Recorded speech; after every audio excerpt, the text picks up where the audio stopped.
तो नानक क्लासेस दोस्तों, नानक क्लासेस के इस यूट्यूब चैनल पे आपका स्वागत है। आज हम बात करते हैं बीएसटीसी एग्ज़ाम 2020 जो 31 अगस्त को होने वाला है, उसके लिए पूरा मॉडल टेस्ट पेपर 2020 और छठा मॉडल पेपर लेके हैं। इससे पहले 5 मॉडल टेस्ट पेपर आपको दिए जा चुके हैं। जो विद्यार्थी 400 प्लस नंबर बनाना चाहता है, इस राजस्थान जीके के मैटर को जरूर देखें, क्योंकि यहाँ से आपको क्वेश्चन लगभग राजस्थान जीके के मिल जाएंगे। तो स्टार्ट करते हैं। उससे पहले जल्दी से लाइक कर दो, शेयर कर दो और चैनल को सब्सक्राइब कर लो जिसने नहीं किया, और उसके पास लगे बेल आइकन के घंटे को दबा लो, क्योंकि आज शाम 6 बजे आपको Rajasthan current affair special BSTC और पीटेट के लिए शाम 6 बजे उपलब्ध हुआ है। तो जिस विद्यार्थी ने वो नहीं देखा वो भी देख लें। तो स्टार्ट। पहला क्वेश्चन देखिए, मैंने क्रेमलिन में जो कुछ देखा और अल ब्रह्मा के बारे में जो कुछ सुना उससे भी बढ़कर यह महल है। बिशप हैबर का यह कथन राजस्थान के किस महल के बारे में है? ये यहाँ पे चित्तौड़ इधर आ गया, ठीक है, चित्तौड़ महल। क्या है? मैंने क्रेमलिन में जो देखा, अल ब्रह्मा के बारे में जो सुना उससे भी बढ़कर ये महल है। बिशप हैपर का कथन किस महल के बारे में? कौन सा ऐसा महल है राजस्थान की? तो ध्यान रखना, आमेर महल। कौन सा महल?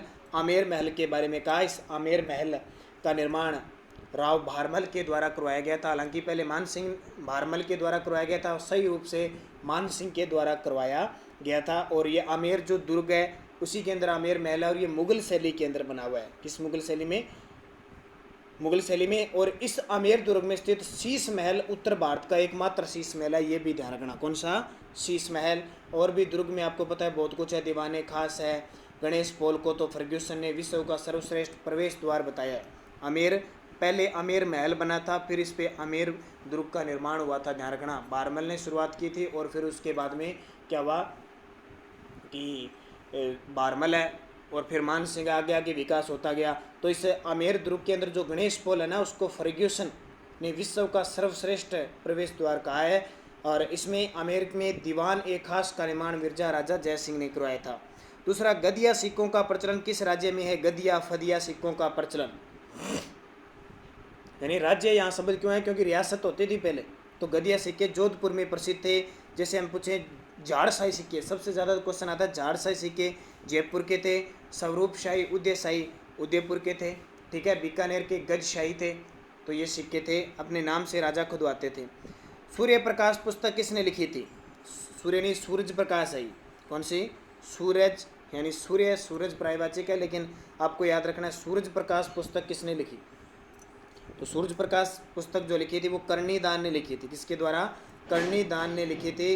ये जोधपुर के महाराजा अभय सिंह के दरबारी थे। जोधपुर के महाराजा अभय सिंह के दरबारी कवि थे। और अभय सिंह का नाम आता है 1730 की खेजड़ली बलिदान याद आ जाएगा।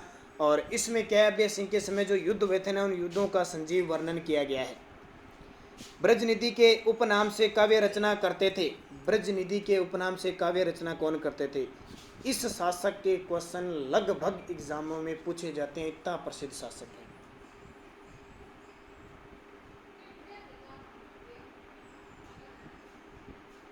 तो इसका सही जवाब है प्रताप सिंह, ठीक है, स्वाई प्रताप सिंह। ये यहाँ पे मिस्टेक से आप पीडीएफ बनाने वाले टेक्निकल हेल्पर ने शायद थोड़ी गलतियाँ कर दी आज, तो मैं आपको बता रहा हूँ, वैसे वैसे चलते रहना। स्वाई प्रताप सिंह, ध्यान रखना, ब्रजनिधि के उपनाम से लिखते थे। ये प्रताप सिंह, ध्यान रखना, जिन्होंने हवा महल का निर्माण करवाया था 1799 में। 1799 में हवा महल का निर्माण करवाया। उसके अलावा जैसे हवा महल 5 मंजिला है, इसके शिल्पकार लालचंद है और भगवान श्री कृष्ण के मुकुट के समान है, इसलिए भगवान श्री कृष्ण को क्या ये समर्पित है। 365 इसमें 365 झरोखे हैं और 953 खिड़कियां हैं। उसके अलावा स्वाई प्रताप सिंह के दरबार में अलग अलग प्रकार के 22 विद्वान रहते थे। तो उनको 22सी गंधर्वी या प्रताप 22सी कहा जाता था। गंधर्व 22सी या प्रताप 22सी कहा जाता था। राजस्थान का वह किला जिसमें एक जैसे 9 महल है। राजस्थान का वह किला जिसमें एक जैसे 9 महल है।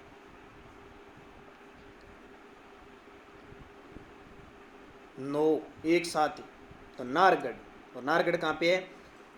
जयपुर के अंदर है। इसे सुदर्शनगढ़ भी कहा जाता है। इसका निर्माण स्वाई जयसिंह ने 1734 ईस्वी में करवाया था। स्वाई जयसिंह ने 1734 में करवाया और वर्तमान स्वरूप इसको दिया 1868 में स्वाई राम सिंह ने। 1868 में स्वाई राम सिंह ने दिया। और एक स्वाई माधो सिंह शासक आए थे, उन्होंने नाहरगढ़ दुर्ग में अपनी 9 पासवानों के लिए एक जैसे 9 महलों का निर्माण विक्टोरिया शैली में करवाया था। ये याद रखना सारे के सारे इंपॉर्टेंट है। और नाहरगढ़ अभयारण्य भी है जयपुर में। राज्य में शिकार पर सर्वप्रथम प्रतिबंध कहाँ लगाया गया था? राज्य में सर्वप्रथम शिकार पर प्रतिबंध कहाँ लगाया गया था? पहले राजा शिकार वगैरह करते तो फिर प्रतिबंध लगा दिया। टोंक के अंदर सबसे पहले लगा था। और टोंक की खासियत राजस्थान एकीकरण के समय एकमात्र मुस्लिम रियासत थी, वैसे भी मुसलमानों के द्वारा स्थापित की गई एकमात्र रियासत थी। और टोंक का जो संस्थापक था वो था अमीर खां पिंडारी। कौन? अमीर खां पिंडारी। आपको नाम याद होगा। इसके कहने पर भीम सिंह ने, जो मेवाड़ का महाराणा भीम सिंह था, उसने अपनी पुत्री कृष्णा कुमारी को जहर दिया था। ये याद रख लेना।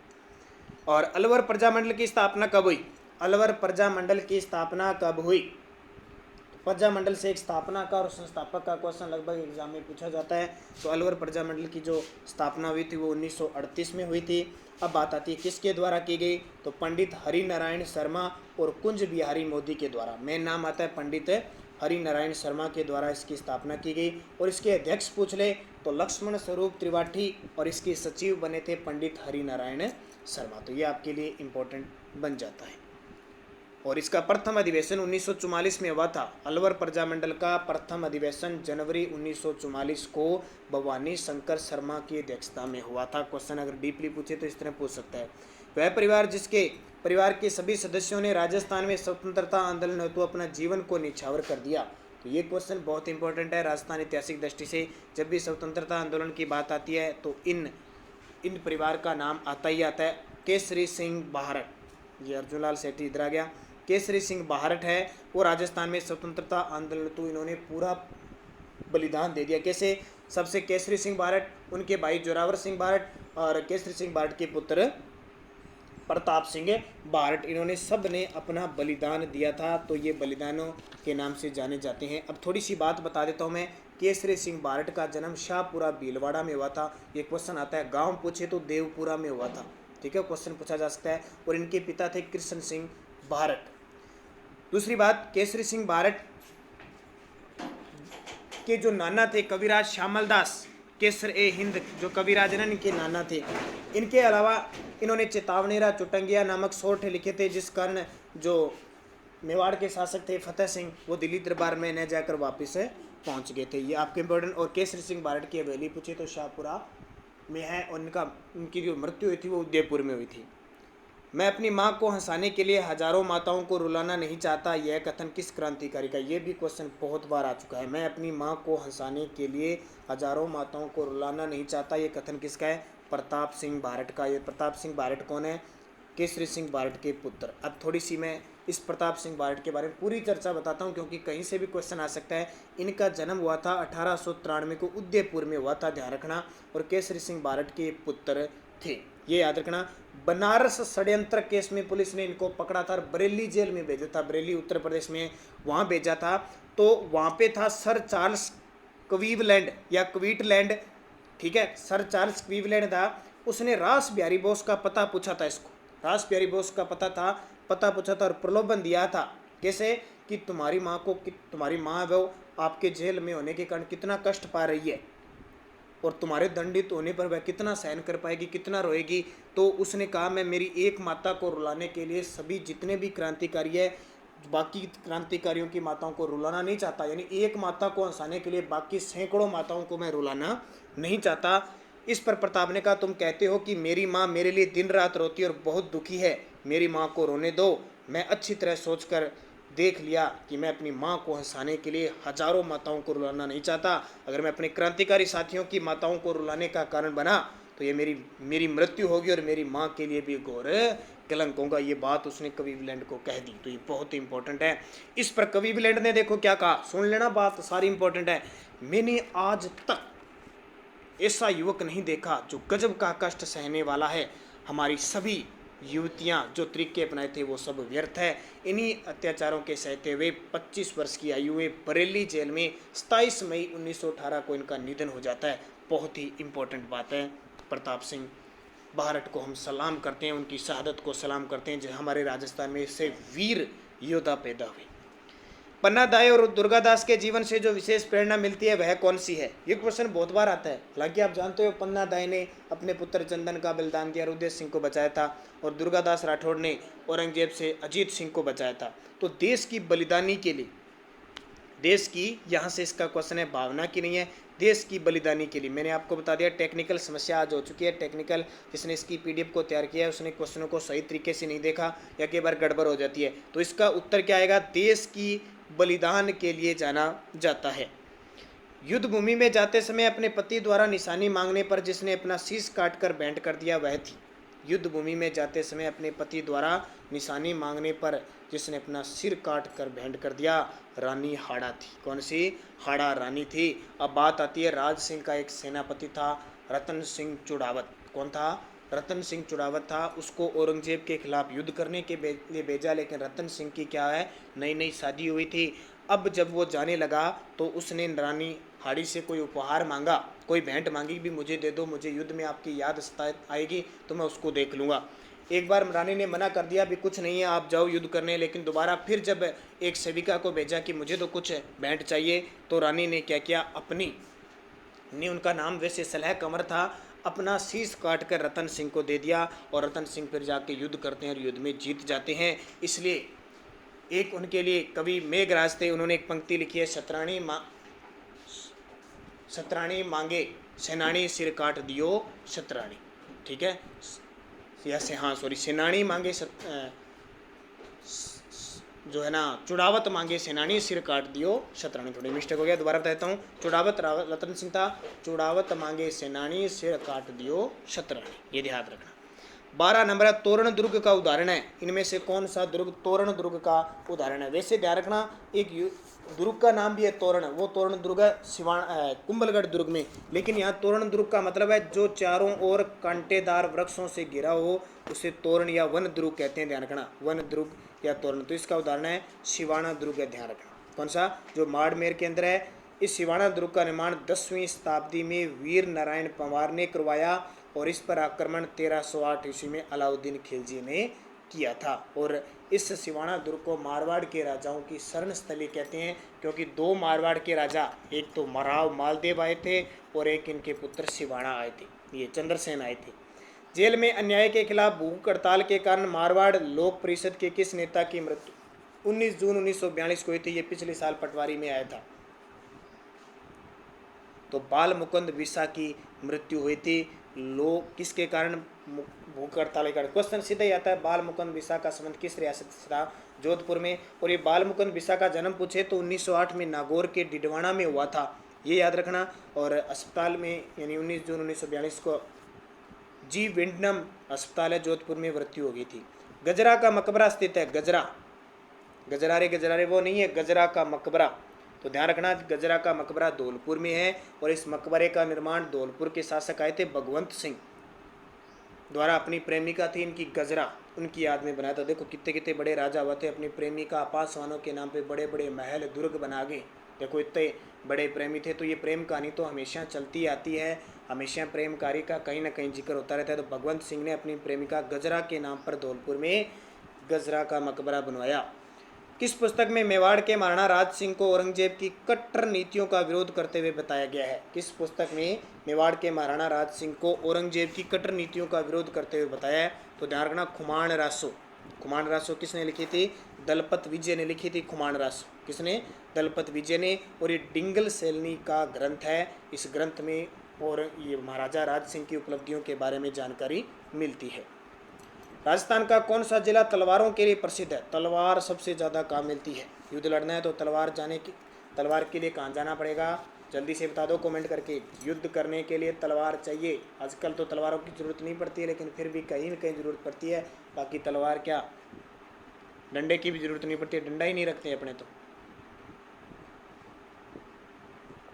सही जवाब Sirohi. Rajasthan role the struggle of 1857 पुस्तक के लेखक हैं। Rajasthan role in the struggle of 1857 पुस्तक के लेखक कौन है? तो कालीचरण खड़गावत है। कालीचरण खड़गावत है, ध्यान रखना। बस पुस्तक का नाम है। 1857 की क्रांति इसमें आती है। जमनालाल बजाज को 1918 में औरंगजेब ने, अंग्रेजों ने राय बहादुर की उपाधि से सम्मानित किया। उनका संबंध किस जिले से है? जमनालाल बजाज को 1918 में अंग्रेजों ने राय बहादुर की उपाधि से सम्मानित किया, उनका संबंध किस जिले से है? तो ध्यान रखना उनका जो जन्म है वो, जल्दी से कमेंट कर दो, सीकर के अंदर है, ध्यान रखना। अब जमनालाल बजाज की सारी कहानी बता देता हूँ फटाफट। जन्म 1889 सीकर जिले के काशी के वास में हुआ, ठीक है। और उनको राय बहादुर की उपाधि अंग्रेजों ने 1918 में दी थी और वापस 1920 में असहयोग आंदोलन में इन्होंने राय बहादुर की उपाधि लौटा दी। गांधी जी के 5वें पुत्र कहा जाते हैं और अपने आप को गुलाम नंबर 4 कहते थे। इन्होंने 3 गुलाम किनको कहा? पहला भारत, दूसरे देसी राजा के राजाओं और तीसरा सीकर और चौथा मैं। दोराई का युद्ध किन के मध्य हुआ था? तो दोराई का युद्ध किन के मध्य हुआ था? और दोराई आपको पता है कहाँ पे है?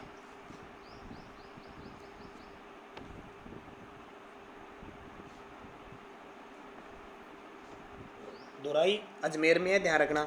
युद्ध हुआ था औरंगजेब और दारा के बीच, औरंगजेब दारा के बीच युद्ध हुआ था 1600 मई 1659 को हुआ था, जिसमें औरंगजेब जीत गया। ये दारा इसका भाई था।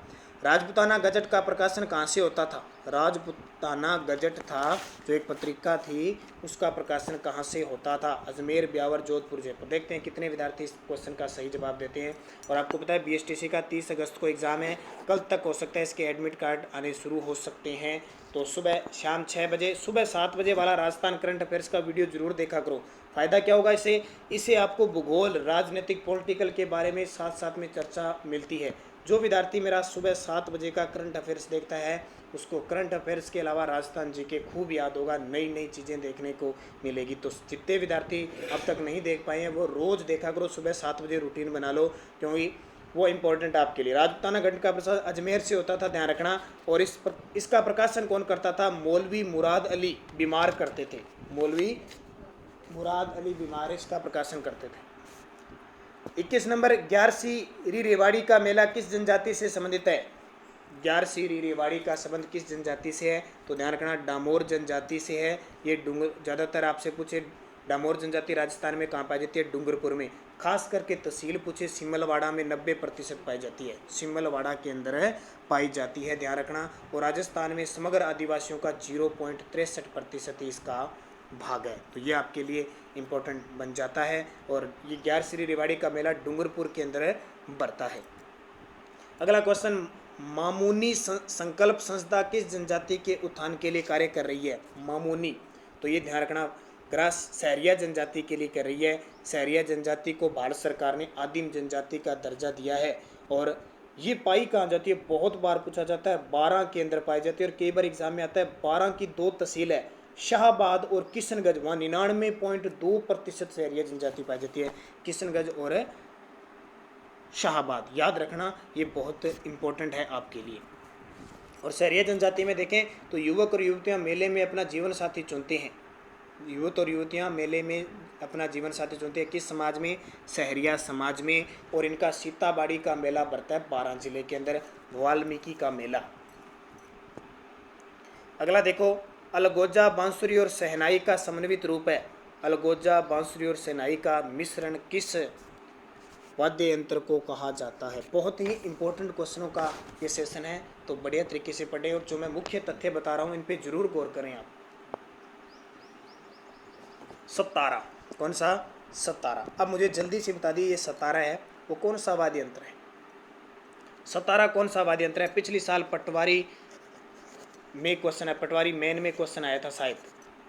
अलगोजा बांसुरी और शहनाई का समेत सतारा।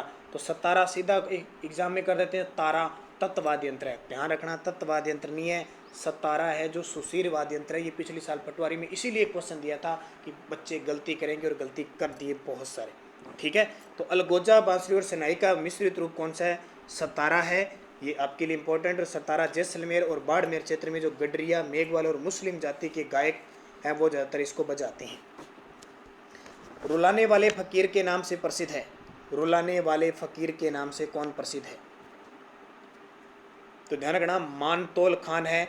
मानतोल खान ये कहाँ के हैं? ये अतरौली संगीत घराने के प्रसिद्ध संगीतज्ञ है। कौन से? अतरौली संगीत घराना है उसके प्रसिद्ध है। और अतरौली घराना ज़्यादातर जयपुर घराने की एक उपशाखा है, जयपुर घराने की उपशाखा है। और भी इसके घराने कलाकार द्रुपद, धमाल और होरी गायकी से भी संबंधित रखते हैं। वर्षा में नाचता हुआ मोर किस चित्र शैली की विशेषता, ये क्वेश्चन RS के अंदर आ चुका है। वर्षा में नाचता हुआ मोर किस चित्र शैली से विशेषता है, तो मोटी मोटी मेवाड़, जोधपुर, हड़ौती, शेखावटी, जयपुर, और ये थोड़ी चित्र शैली आप पढ़ लेना, उसमें से क्वेश्चन आ सकता है। बूंदी, कोटा, तो बूंदी की खासियत है। पशु पक्षियों के चित्र ज़्यादातर कहाँ के प्रसिद्ध है, बूंदी के, और शिकार के दर से आपसे पूछे कोटा के, तो बूंदी शैली चित्रशाला का ये वर्षा में नाचता हुआ मोर है। तो ये आपके लिए इंपॉर्टेंट है, मैंने आपको बता दिया। पशु पक्षियों के संरक्षक चित्र बूंदी शैली में बने हैं। बूंदी शैली में भित्ति चित्र, आपसे पूछे सीधा क्वेश्चन आता है चित्रशाला कहाँ पे है, चित्रों के लिए चित्रशाला कहाँ पे, बूंदी में, और चित्रशाला में जो भित्ति चित्र बहुत प्रसिद्ध है। उसके अलावा बूंदी शैली है, उसकी शुरुआत राजा सुरजन सिंह के समय होती है, और जो स्वर्ण काल है वो महाराजा यानी महाराव उमेद सिंह के काल में माना जाता है। चट्टापटी का अभिप्राय है, चट्टापटी का अभिप्राय है, जल्दी से कमेंट कर दो, किसी विद्यार्थी को पता है। एक कपड़े को काटकर दूसरे पर टांक देना, टांग नहीं है, टांक देना चट्टापटी है। एक कपड़े को काटकर दूसरे पर टांक देना, ये ध्यान रखना।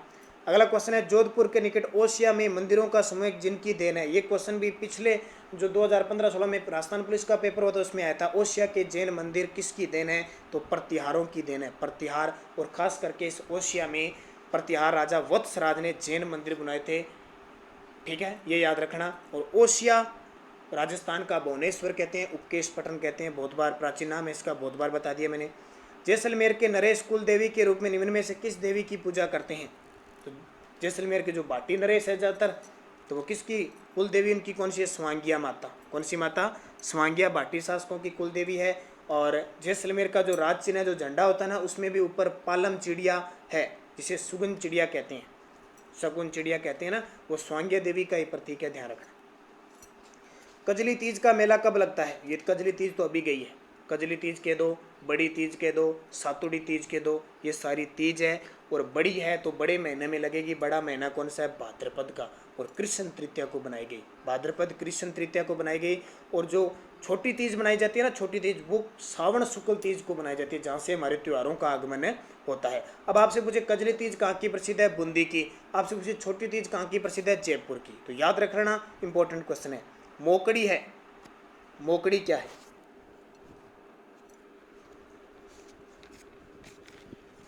तो मोकड़ी ध्यान रखना, चूड़ियाँ है, क्या है, चूड़ियाँ हैं। लाख की जो बनी चूड़ियाँ होती है उनको मोकड़ी कहा जाता है। और राजस्थान में सर्वाधिक लाख का जो कार्य जयपुर, जोधपुर, उदयपुर होता है। और ये जो राजस्थान में मांगलिक अवसर पर महिलाओं द्वारा लाख का चूड़ा पहनने की प्रथा भी है, तो ये इंपॉर्टेंट है। और ये देखिए 2-3 दिन पहले आपको राजस्थान में कौन क्या नवीनतम आंकड़े जारी कर दिए हैं, स्पेशल BSTC PTET, क्योंकि इन दोनों के एग्जाम होने वाले हैं, तो इंपॉर्टेंट ये सारे तथ्य आपको जरूर याद करने हैं, यहाँ से पक्का आपको एग्जाम में क्वेश्चन मिलेगा। चेट्टीचंड पर्व है किस समाज का है, चेट्टीचंड पर्व किस समाज का है, याद करना, क्योंकि यहाँ से क्वेश्चन आने के लगभग चांस बनते हैं। और लगभग क्या, जीते मैं जो क्वेश्चन बता रहा हूँ आपको लगभग एग्जाम में पूछे जाएंगे, इसी हिसाब से आपको क्वेश्चन दिए जा रहे हैं। ये जो चेट्टीचंड पर्व है वो किस धर्म का माना जाता है, जैनियों का, सिंधियों का, हिंदुओं का, या ईसाइयों का।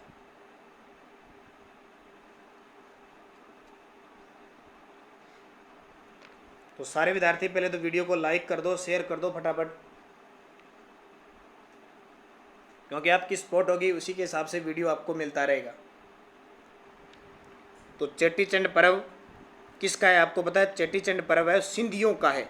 ये चेट्टीचंड पर्व झूलेलाल जयंती के रूप में जाना जाता है, झूलेलाल जी की जयंती बनाई जाती है। चैत्र माह में सिंध के थट्टा नगर में झूलेलाल जी का जन्म हुआ था, और झूलेलाल जी को वरुण का अवतार माना जाता है। तो ये याद रखना, सिंधी समाज द्वारा उनका जन्म दिवस चेट्टीचंड के रूप में मनाया जाता है।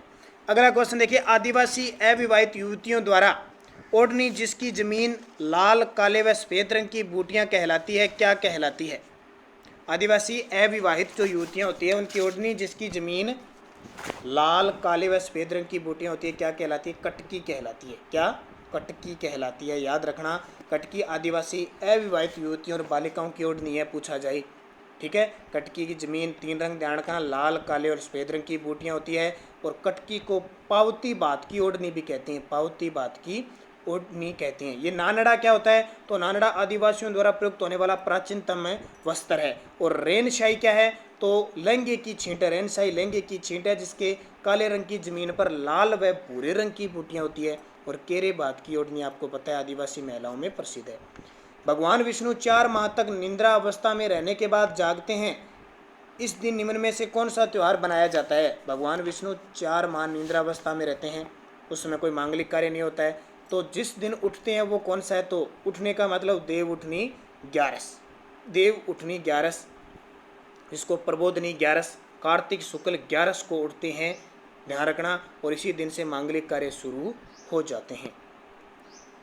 प्रतिहार राजा वत्सराज द्वारा बनाया गया महावीर जी का मंदिर निम्न में से किस स्थान से? मैंने अभी बताया था ना, ओशिया में जो मंदिर बनाया लगभग वत्सराज ने बनाए थे। तो महावीर जी का मंदिर है वो किस स्थान से संबंधित है? तो आ जाता है ओशिया, जोधपुर। फिर है निम्न में से कौन सी विशेषता गागरोन दुर्ग से संबंधित नहीं है? इनमें से गागरोन दुर्ग, सबसे पहले तो आपको बताना चाहिए गागरोन दुर्ग किस जिले में है? झालावाड़ में। देखो जल दुर्ग है, बुलंद दरवाजा भी बना हुआ है, सोनगढ़ नहीं है, सोनगढ़ का किला इसको कहते नहीं है, मिठे शाह की दरगाह भी है। अब कई बार एग्जाम में आता है गागरोन दुर्ग किन नदियों के किनारे है? तो काली सिंध और आहू नदियों के संगम पर है। इस पे काली सिंध और आहू नदियों के। इसका निर्माण 11वीं सदी में डोडा परमार के द्वारा करवाया गया और इसमें बुलंद दरवाजा बनवाया था औरंगजेब ने, और मिठे शाह की दरगाह भी औरंगजेब के द्वारा बनाई गई। यह दुर्ग राजपूताना और मालवा की सीमा पर स्थित है। तो ये इंपॉर्टेंट आपके लिए। शीशम या सांगवान की लकड़ी से बना वह सर्वश्रेष्ठ सुशीर वाद्य यंत्र जिसे नफीरी व सुंदरी भी कहा जाता है, जिसे नफीरी व सुंदरी भी कहा जाता है, शहनाई होता है, ध्यान रखना। सुशीर वाद्य यंत्र है जो फूंक कर बजाए जाते हैं, और सर्वश्रेष्ठ वाद्य यंत्र माना जाता है उसमें शहनाई, जिसमें 8 छेद होते हैं, शीशम या सांगवान की लकड़ी से बनाया जाता है।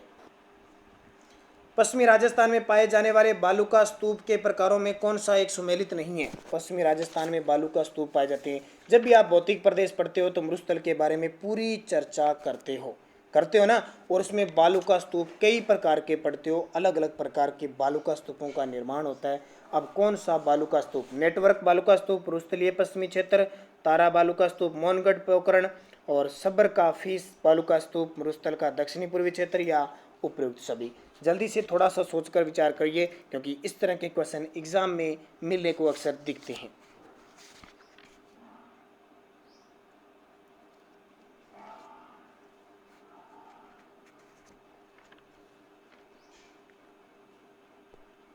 जल्दी से कमेंट कर दीजिए, क्योंकि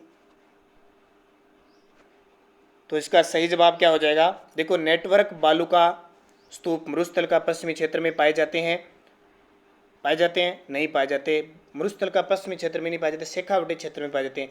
तारुका बालू का स्तूप है वो मोहनगढ़ पोखरण में पाए जाते हैं, ये एकदम सही है। और सफर का काफीज है ये बालू का स्तूप मरुस्थल के दक्षिण पूर्वी क्षेत्र में। तो इसका सही जवाब बी हो जाएगा, ध्यान रखना। जो नेटवर्क बालू का है ना, मैंने बताया ना, मरुस्थल के उत्तरी पूर्वी भाग में शेखावटी क्षेत्र में पाए जाते हैं। और जो सब्र काफीज बालू का है ना, ये पश्चिमी राजस्थान में छोटी छोटी झाड़ियों और घास के झुंड के आसपास होते हैं, तो ये दक्षिण पूर्वी है, तो बी सही हो जाएगा। नेक्स्ट है, कौन सा संभाग न्यूनतम क्षेत्रफल वाला संभाग है? कौन सा संभाग न्यूनतम क्षेत्रफल वाला संभाग है?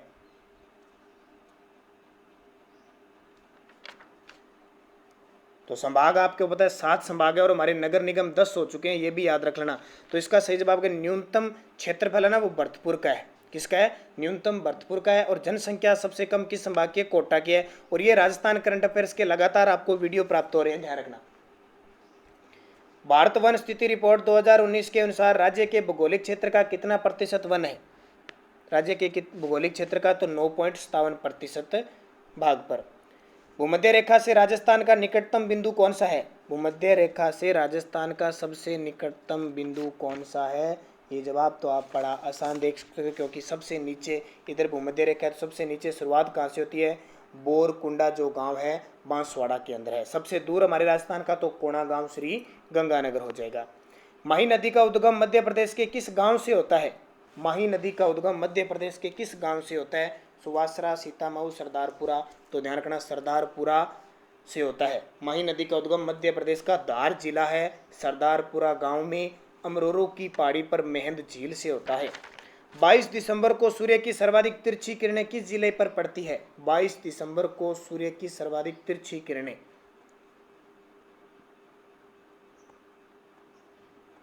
अब 22 दिसंबर को आपको पता है क्या होता है? 22 दिसंबर के दिन हमारे छोटा दिन होता है कि बड़ा दिन होता है? तो श्री गंगानगर है जिसमें तिरछी किरणें पड़ती है। फिर गुरु जम्बेश्वर लिफ्ट नहर का पुराना नाम क्या था? गुरु जम्बेश्वर लिफ्ट नहर का पुराना नाम,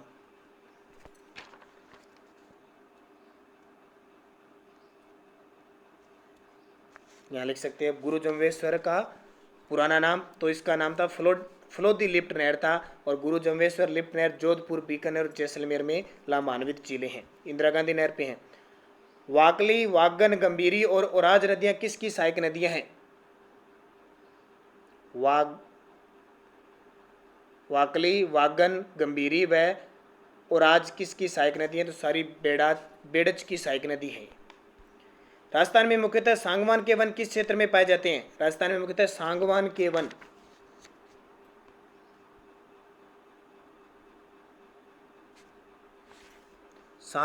वन राजस्थान में, तो ज्यादातर सांगवान के वन डूंगरपुर और बांसवाड़ा के अंदर पाए जाते हैं। हिंडोली तालाब किस जिले में स्थित है?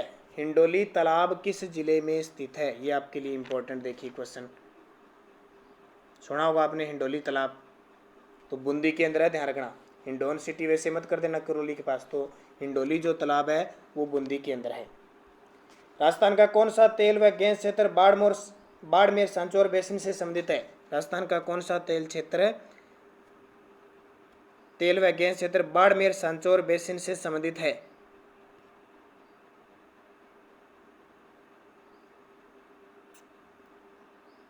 तो सारे विद्यार्थी वीडियो को लाइक शेयर जरूर करें, क्योंकि लगातार हर रोज आपको उम्मीद करेंगे एक वीडियो प्राप्त होता रहे।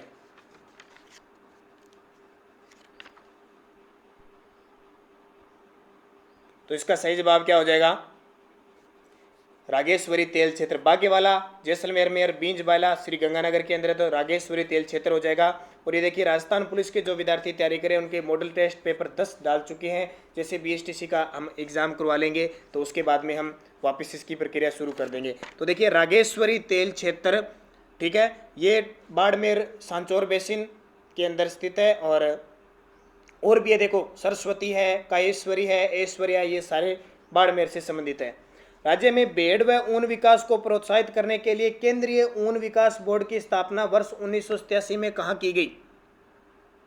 तो ये जोधपुर केंद्र की केंद्रीय भेड़ व ऊन विकास को प्रोत्साहन करने के लिए केंद्रीय ऊन विकास बोर्ड। अब देख लिए, कुछ ध्यान रखना, सबसे ज्यादा जो ऊन होती है वो, पहले तो ध्यान रखना सबसे ज्यादा भेड़ें कहाँ होती है? तो भेड़ होती है बाड़मेर के अंदर। सबसे ज्यादा ऊन होती है जोधपुर के अंदर। एशिया की सबसे बड़ी ऊन मंडी कहाँ पे है?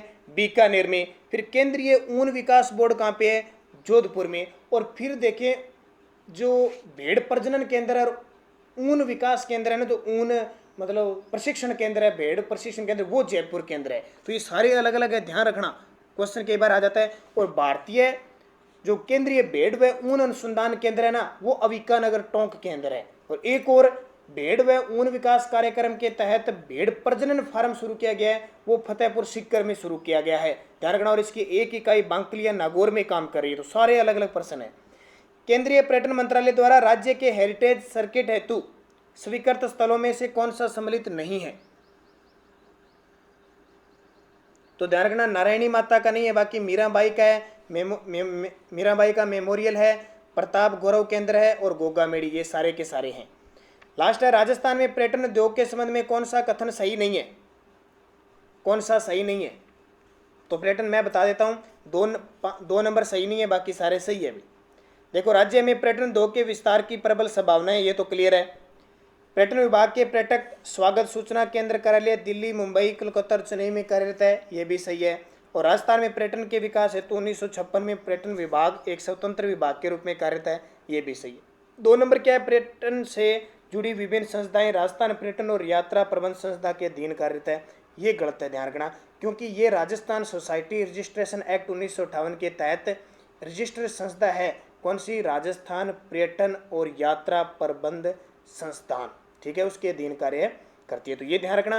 और हमारे वर्तमान में पर्यटन का लोगो ध्यान रखना, ये क्वेश्चन आ सकता है क्योंकि अभी कांग्रेस सरकार ने चेंज किया है, पधारो हमारे देश किया। इससे पहले क्या था, जाने क्या दिख जाए। तो ये 50 क्वेश्चन आपके लिए इंपॉर्टेंट पूरे मुख्य तथ्य के साथ उपलब्ध कराए। उम्मीद करेंगे हर रोज आपको ये उपलब्ध होता रहेगा, ताकि 31 अगस्त तक आप राजस्थान में जो भी क्वेश्चन आने वाले हैं वो पूरा पढ़ सको।